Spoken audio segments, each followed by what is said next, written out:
yellow is overrated, the black and white arc is the worst one, and Pokemon Adventures should never be animated. These are some of the Pokemon manga hot takes that you, yes you, sent in. And I'm going to be reacting to a few of them to see whether y'all might be cooking or whether you need to get chugged out of the kitchen. I got over 100 takes from both YouTube and Reddit, but there was no way I was going to be able to cover that much. So if you want to see a part 2, make sure this video gets likes and all that stuff. For our first take, we're going to start things off simple. Green is the boy, blue is the girl, I will die on that hill. Now the thing with this one is it's kind of funny, because it's not really a hot take, it's just straight up facts. Despite what we here in the West say, blue isn't actually blue, and green isn't actually green. The reason for this I'm sure you've all heard countless times, so to keep it brief, Pokemon Red and Green were the first games in Japan, so naturally the first two protagonists were called Red and Green. Hence why blue, as we call him, has green eyes and green has blue eyes. So are we gonna call this a hot take? Kinda, yeah. To this day, people still call them different things, even if one is factually correct. Next, let's get an actually real hot take. And we've got one from a friend of mine, Kuro. Pokespare should never become an anime. I like how this is a niche outside of the regular scope. If it becomes mainstream, it will be dissected by power scalers and review bombed by Ash fans. Time tends to test what's remembered as perfect, and as a myth. Pokespare doesn't need that. Alright, the manga not being animated is something that many people have debated for and against. I've discussed in the past why it wouldn't be animated, but as for whether it should or shouldn't be, that's something else. Whilst I don't think it should be animated like a weekly anime, like the current Anipoke, I do think the series should get some form of animated content eventually. The series could really use some recognition, even if that does come at the cost of power scalers. The nicheness, however, is pretty nice though, can't lie. I always thought that the Pokedex being super important for the series and given a large prominence in universe was strange and unnecessary. The Pokedex itself is literally just a handheld computer, and Crystal's the only one who uses it for its intended purpose. It barely even shows up in the series except to show a Pokemon's description. The anime did it right by giving basically everyone a Pokedex, but it doesn't mean anything. I know it's supposed to be treated as the marker of a hero, but that's also total BS based on how the narrative of every arc unfolds. The dex holders never actually earn or become worthy of their Pokedex until, well, after they're given it. I swear, most dex holders don't even actually meet their professors and basically just get the Pokedex for free. Remember Blake and Whitley? They won their Pokedex in a school battle contest. Remember Diamond and Pearl? They got their Pokedex by complete chance because they accidentally ran into the professor. How can you be a special hero if you've got nothing to prove why you actually deserve to be chosen? Professor Oak just got lucky gambling in Kanto and Johto. The chosen dex holder pattern never made any sense. No, I'm not a coping Wally fan, this is just straight facts. Okay, at first, I was like, yeah, this guy isn't cooking. But then I actually activated reading comprehension, and I realized you might be onto something. The idea and title of being a Pokedex holder is undeniably cool as heck, and it makes these trainers stand out from amongst the others. It also gives them an in-universe job description that also grants them free passes for things. But in reality, only the first few guys actually earn their Pokedexes. The rest is all just destiny and luck. At the end of each series, every trainer is of course proven worthy of their Pokedex, but at the start, there was no way of knowing that. As mentioned, Dia and Pearl were literally just two comedian kids who lucked out big time and ended up on a legendary adventure. But if you met someone like Volkner and Flint first, you would say that they were definitely more deserving of the devices. That said, I do like the trend of the Pokedex holders still being special, even if it doesn't really make any sense. And if it wasn't obvious already, this is of course a hot take.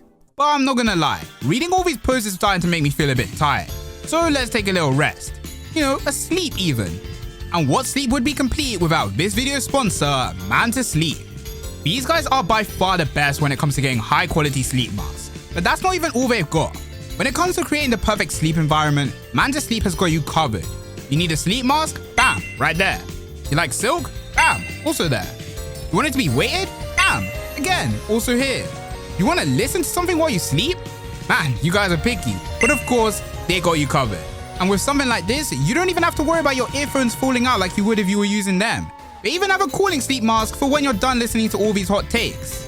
And even with them all being different, they've all got a guarantee on comfort and adjustability. Whether you got a big head or a small head, you're gonna be fine. We can't always have the chance to get a full 8 hours of sleep every night, especially when you're on the grind like myself. But that's exactly why it's important to take a nap every once in a while. And Manta Sleep is all about that, with their pro nap movement. The daylight may be strong, but since their masks are completely blackout, you don't even have to worry.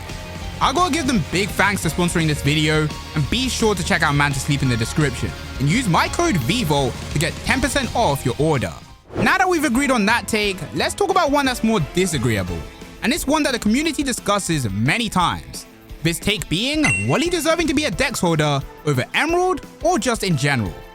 Many people said this in different ways, but that's the main consensus. If we look at Wally as a character, he pretty much had everything going for him to be a Pokedex holder. He was a beginner trainer, he kinda had to start a Pokemon, and he had a lot of potential. In the Ruby and Sapphire arc, he plays a supporting role, but still a crucial one, being the one to awaken Rayquaza whilst Ruby and Sapphire tried to stop Groudon and Kyogre. He rounded off that trio of red, blue and green. Not to mention, they literally gave him a Pokedex. But then came along Emerald, who actually ended up being the third Dex holder. So are we going to be calling this a hot take? Yes and no. The hot take part comes from the people who believe that Wally should have remained a side character and Emerald deserves his place as the last Hoenn Dex holder. Wally had the makings of a Dex holder, and that's clear to see, but he also didn't get anywhere near enough screen time to become a main character of the Emerald arc. He pretty much completed his entire character arc in the Ruby and Sapphire arc. I do, however, agree with what this user said. Him being a supporting character to Emerald would have been a great idea, rather than him just fading into obscurity for no reason. It honestly surprised me to learn that these two green characters have never interacted with each other. Keeping the whole momentum going, we have a take from I Like Scepter. Good to see this guy here, you know he's always around. But it's not good to hear his take. Emerald's original design is way better than his ORAS redesign. As usual, this guy always comes up with the worst takes humanly possible, such as not liking Blake, or in this case, liking this design over this design. I know opinions exist, but as you can see, it's possible to have wrong ones. Moving on from that kitchen burning take, we have a pretty interesting one. Surge should have been an overarching antagonist in the Pokespare universe. People say that she's forgettable and a second-rate bad guy, but she had potential. In Fire Red and Leaf Green, and in Diamond Pearl and Platinum, it's clear that Kusaka was hinting at Surge being the mastermind between the conflict in the Pokemon world, similar to how Thanos is always implied to be the overarching antagonist in the Avengers movies. He dropped the storyline in the Platinum arc, to which many people in the fandom were grateful, but we could have seen so much more from this antagonist. She could have infiltrated Team Plasma, Team Flare, and we could have seen the growth of her secret plot to rule the Pokemon world by harnessing the power of legendaries. Honestly, I would have loved to see all the Dex holders unite to fight Surge. Would have been a great arc. This is a hot take that I actually partly agree with. Surge as a character managed to make a link between regions and generations without having to make things be too forced. Having a character who constantly helps the antagonist whilst not pledging allegiance to anyone is a super interesting trope, and is the definition of someone who wants to see the world burn. She made Archie and Maxie fight to the death in hopes that one of them would utilize the legendary items she acquired. She helped Giovanni get Deoxys in order to get more information on cosmic Pokemon, and of course she revealed her true allegiance in Team Galactic. And by doing all these things, she served as a constant foe to all Dex holders, from Generation 1 all the way to Generation 4, before completely vanishing into thin air. I'm not saying Surge should have been in every arc, but like Volo in the main series games, if she had a hand in some of the other evil teams, that would be pretty cool, and give the manga its own unique main villain, that doesn't have to be tied to the game's lore. While yes, it goes a bit fast, XY is the best arc in the run overall. I found the way that it got its themes and points across to always hit hard. The ending was amazing. Yeah, now this is a hot take. To say that X and Y is the best arc out of the whole run of Pokemon Adventures is bold. Like you said, the arc has some great themes and points. Despite its lack of time and smaller chapter amount, these guys somehow managed to make a story that was actually really good. Some people say that Pokemon Adventures fell off after Gen 3, but with arcs like X and Y, that clearly isn't the case. Without getting too much into spoiler territory, since I'll be covering this arc in December, this arc made Team Flare actually feel threatening. Lysander actually feels like one of the region's most influential people, and you can see these guys will just mindlessly follow him. And this is all whilst making the heroes feel really small and powerless. It also had some amazing character developments, X especially, but to say this is the best arc, I don't know. The positives may be high, and places arc over a good chunk of them, but it can't compete with something that got all the time in the world, like the OG Black and White or Gold, Silver and Crystal arc. So yeah, I'm gonna have to disagree with this take. But at the same time, it's not ridiculous to say this. Alright, buckle up. We got a long one, and it's definitely gonna ruffle some feathers. And because it's a long one, we're gonna have to break it down in sections. Yellow, and to a lesser extent Emerald, are Mary Sue and Gary Stu characters. If you don't know what a Mary Sue or Gary Stu character is, it's a character who's just straight up perfect, super OP, and has no flaws. In other words, the OC that you made when you were 6. So this is undeniably a hot take, but let's hear him out first. Yellow is a big offender of this.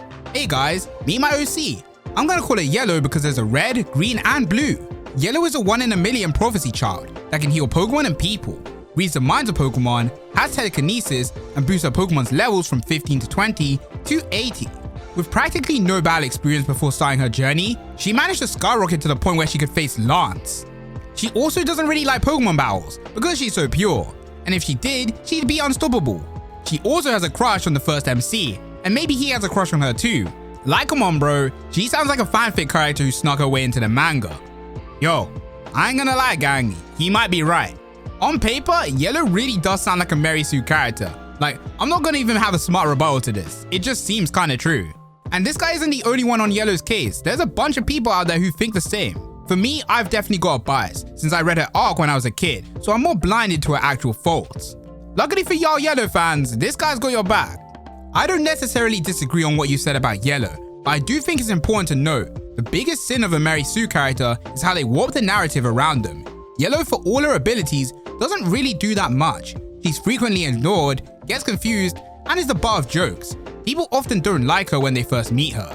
If she was interested in battling, then the powers she uses to win would be far more Mary Sue-ish. And on her arc, the main villain also has those powers, and pretty much uses them better than she can.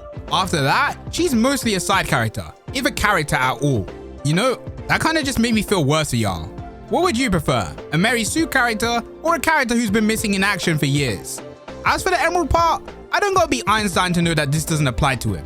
Yeah, he's got some questionable feats, such as him flinging dirt and stuff, and somehow beating the previous Dex holders in a tournament. But for the most part, he's flawed as heck. But yeah, I'm still gonna class this as a hot take, since the vast majority of people like Yellow. But that doesn't mean you aren't cooking, stand proud. Now we've got a more positive hot take. Black and White 2 was okay to finish what Black and White started, at least for me. When I read it in 2021, I got hyped a lot, and I remember why I loved Pokespare.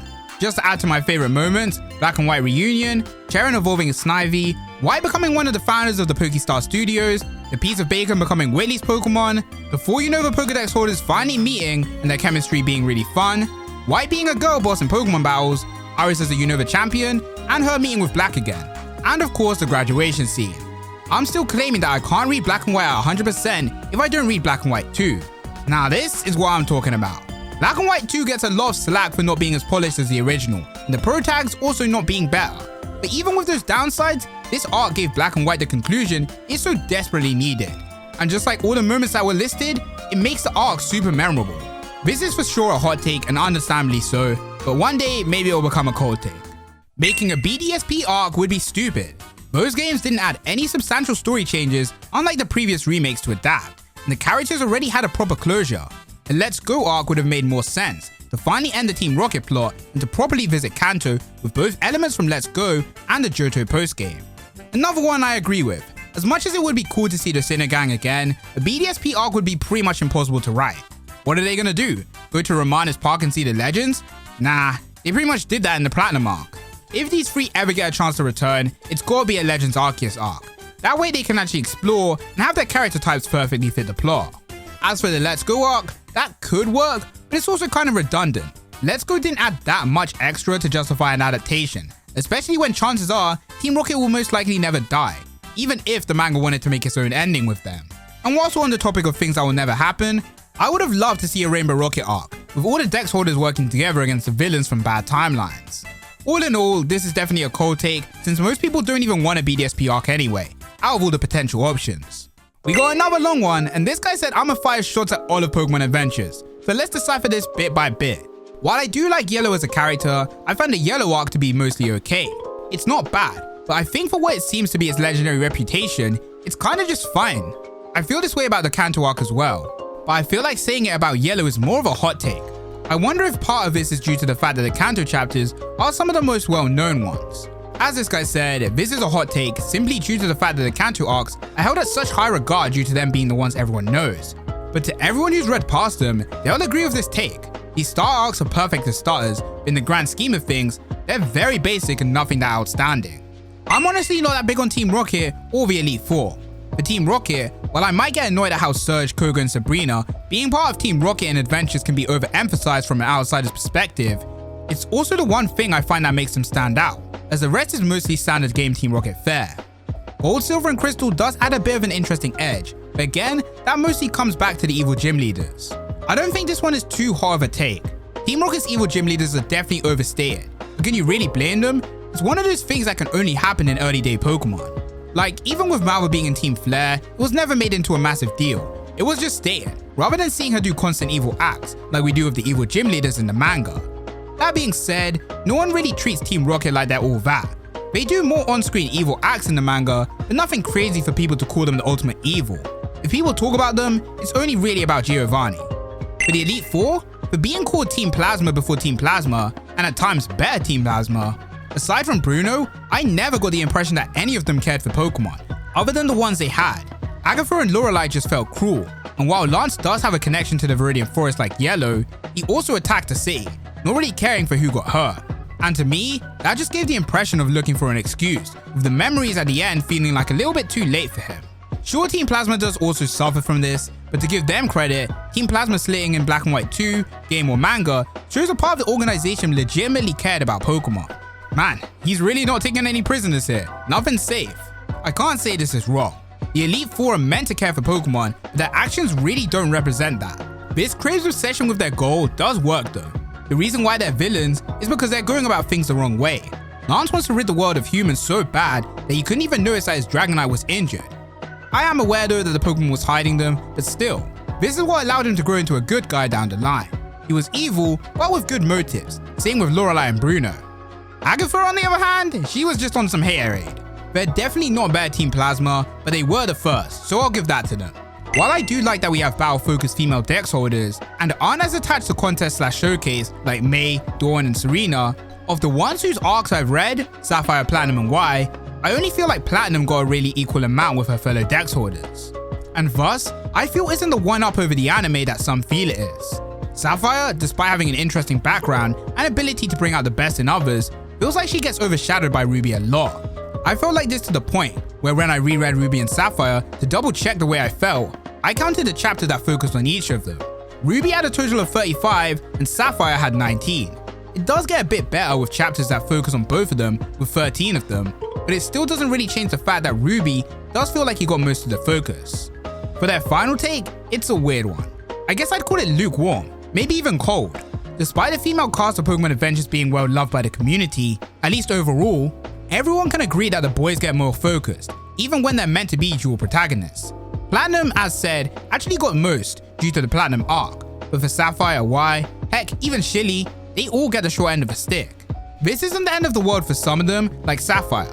While she may not have the quantity, she sure has the quality, mainly due to her not really needing much character development. Unlike the very flawed Ruby, who needed tons of development. And for our final hot take of today, we've got a Volcano level 1. I was taken aback when I saw this, but as always, let's let the riot land as they might be onto something. The Black and White arc is actually one of the worst, if not the worst Pokespare arcs, because it does not have its own identity unlike the other arcs. It's basically a novelization of the games, except with more unappealing choices, such as making N more of a jerk. The most interesting part was when it ends, with Black getting shoved into the Lightstone because it's so different from everything else.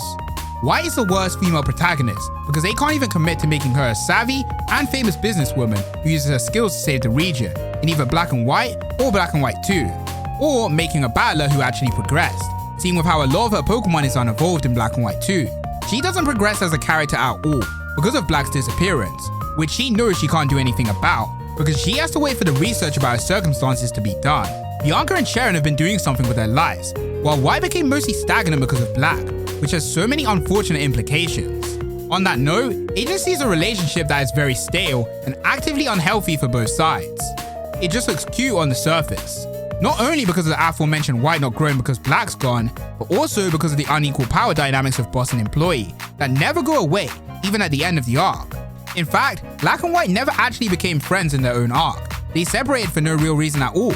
White can't even level up in the battle subway. Why didn't she go along with Black as he beat the gyms?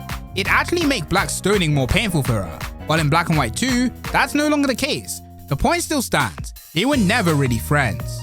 Furthermore, Black and White never actually have a conflict with each other outside of Black destroying her stuff in the beginning. And while conflict is unpleasant, it will always happen. Plus it makes people grow and strengthen their bonds even more.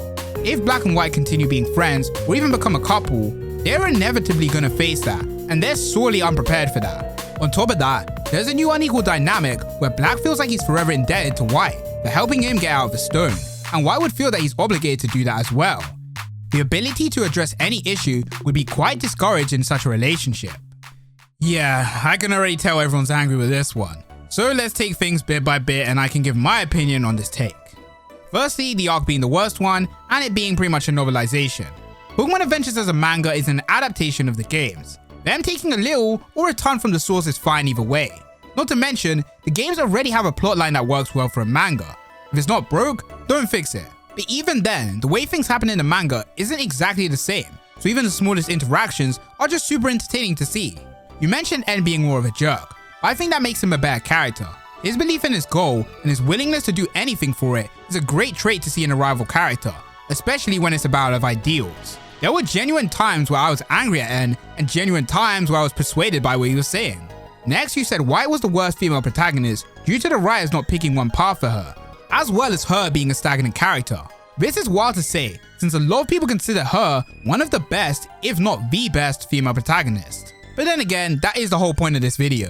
White develops from someone who blindly follows her dream without looking at the things around her, to being forced by N to change, and she comes out a stronger character, being able to do both battling and Pokemon performances, which is the whole point, giving her Pokemon the choice. In the Black and White 2 arc, you say that White doesn't progress, but she does, and is stated to us and shown to us. While she can't do anything major in helping Black return, she takes things step by step. For example, Pokestar Studios. Its creation was only possible due to White's help, clearly showcasing that she's continuing her dream. And she's gone so far to the point that she's even famous. Her Pokemon not being fully evolved doesn't matter, since this isn't the games where evolution is make or break. That being said, her Solosis did evolve into a Duosian. And lastly, we got the agency shipping problem. You said that the pairing was stale and unhealthy, but this is straight up the opposite. Both Black and White are characters who actively grow as people after meeting each other and seeing different outlooks on life. I'm not gonna yap too much about it since I already made a full video on why it's the perfect couple. You say the two can't even be called friends, and I can't lie, I don't know how you can say that. Just from simply seeing the way these two act, you can tell they're friends. They care about each other and support each other, and that's what friends do. We don't need a panel of them outright saying it to understand this. Them being separated is also a crucial part of their own growth, much like the Sinnoh Dex holders. They were together to the point that they became reliant on each other.